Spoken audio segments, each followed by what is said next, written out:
Justice. Scalia speaks, co-editor as well. Chris, what do you think of all of this? Well, I'm not really sure where to start about the hearings overall. As far as his supposed lack of judicial temperament, I just think that's a joke. He was angry, and he should have been angry. He's defending himself from serious charges, and I think Senate Democrats would have been really bothered if he took it all in stride. Part of judicial temperament means being impartial, as they said, but you know, and objective. But in that situation, when you are defending yourself against accusations of gang rape and sexual assault, how are you supposed to be objective?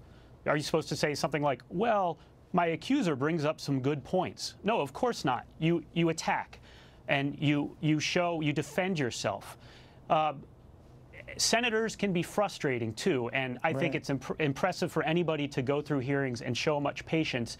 And I can't help but think it's a little bit funny that Hillary Clinton doesn't remember how she reacted during the Benghazi hearings a few years ago when she got very sharp. We all remember what difference does it make. She interrupted a senator then. She raised her voice. She was very annoyed.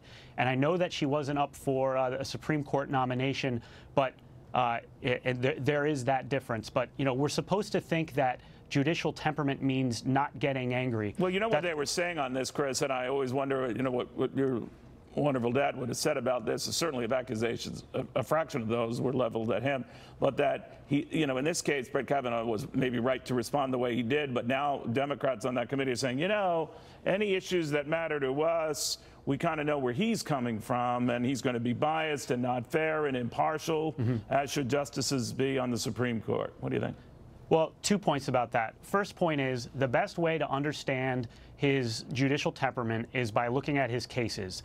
He wrote 307 when he was on the D.C. Circuit Court of Appeals, and he was praised, he has been praised at the beginning of the nominations for his judicial temperament in those cases. One example, Emily's List versus FEC a few years ago. He ruled in favor of Emily's List, which is a pro-choice organization that helps fund Democratic pro-choice women's campaigns. And he ruled in favor of that organization and their ability to raise as much funds as they needed for their campaigns. Obviously, he would know that's a group that is not a fan of his, but he was impartial, he looked at the law, he ruled in their favor. Brett Kavanaugh stopped voting in elections when he became a federal judge. He's an impartial person, and he doesn't want to give that appearance as a judge. Secondly, there are justices on the court, past and present, who have said much more partial things than what Brett Kavanaugh has said. Thurgood Marshall in 1989 said that he wouldn't accept a job as dog catcher for Ronald Reagan. That was after Reagan was president, but it still is a very partisan statement. He said nasty things about President Bush as well. He never recused himself. I don't think he was ever asked to. Judges are able to separate their personal opinions about people, about politicians, from approaching the law.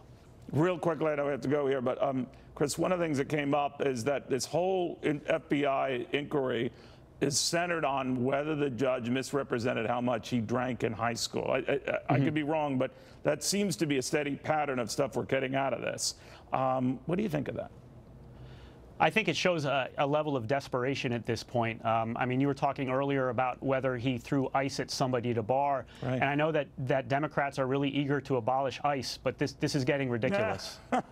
That's not too bad. All right. Thank you. Your father's wit lives on. Chris, thank you very much. Chris Scalia. Thank you. My best to your family. All right, in the meantime, Jeff Bezos, the world's richest man, sharing the wealth at his company. It just raised the minimum wage, but what applies to one company doesn't necessarily apply to all. After this. What if numbers tell only half the story?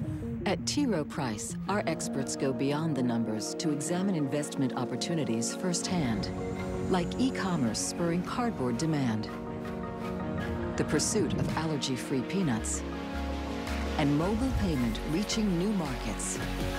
This is strategic investing, because your investments deserve the full story. T. Rowe Price. Invest with confidence. People with type 2 diabetes are excited about the potential of once-weekly Ozempic. In a study with Ozempic, a majority of adults lowered their blood sugar and reached an A1C of less than 7 and maintained it. Oh, under 7? And you may lose weight.